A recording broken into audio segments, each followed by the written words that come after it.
حضرت صلی اللہ علیہ وآلہ وسلم پر وحی کا ابتدائی دور اچھے سچے پاکیزہ خوابوں سے شروع ہوا۔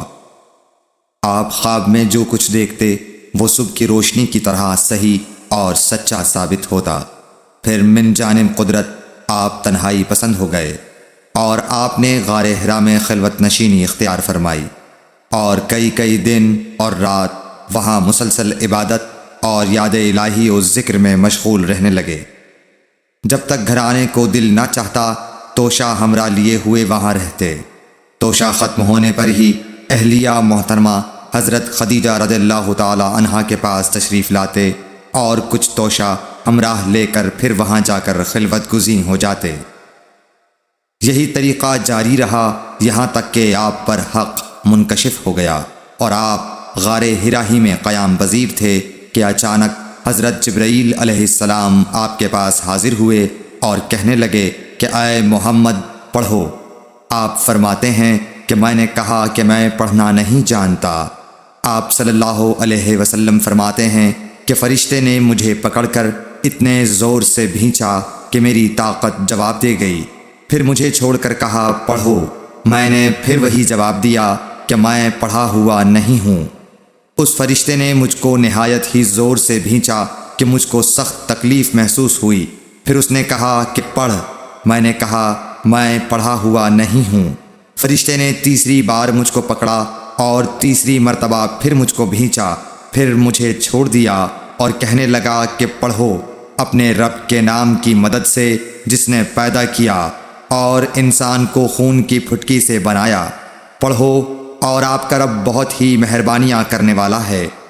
بس یہی آیتیں آپ حضرت جبرائیل علیہ السلام سے سن کر اس حال میں غار حرا سے واپس ہوئے کہ آپ کا دل اس انوکھے واقعے سے کانپ رہا تھا۔ آپ حضرت خدیجہ کے ہاں تشریف لائے اور فرمایا کہ مجھے کمبل اوڑھا دو، مجھے کمبل اوڑھا دو۔ لوگوں نے آپ کو کمبل اوڑھا دیا۔ جب آپ کا ڈر جاتا رہا تو آپ نے اپنی زوجہ محترمہ حضرت خدیجہ رضی اللہ تعالی عنہا کو تفصیل کے ساتھ یہ واقعہ سنایا اور فرمانے لگے کہ مجھ کو اب اپنی جان کا خوف ہو گیا ہے۔ آپ کی اہلیہ محترمہ حضرت خدیجہ رضی اللہ تعالی عنہا نے آپ کی ڈھارس بندھائی اور کہا کہ آپ کا خیال صحیح نہیں ہے۔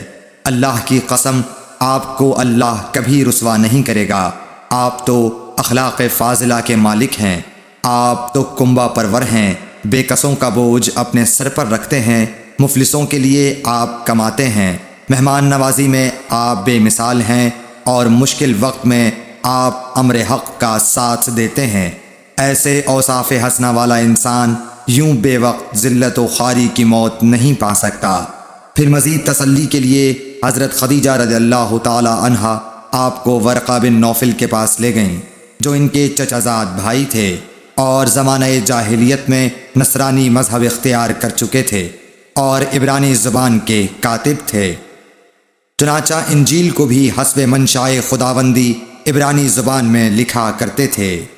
انجیل سریانی زبان میں نازل ہوئی تھی، پھر اس کا ترجمہ عبرانی زبان میں ہوا۔ ورقہ اسی کو لکھتے تھے۔ وہ بہت بوڑھے ہو گئے تھے، یہاں تک کہ ان کی بینائی بھی رخصت ہو چکی تھی۔ حضرت خدیجہ رضی اللہ تعالی عنہا نے ان کے سامنے آپ کے حالات بیان کیے اور کہا کہ اے چچا زاد بھائی، اپنے بھتیجے محمد صلی اللہ علیہ وسلم کی زبانی ذرا ان کی کیفیت سن لیجئے۔ وہ بولے کہ بھتیجے آپ نے جو کچھ دیکھا ہے اس کی تفصیل سناؤ۔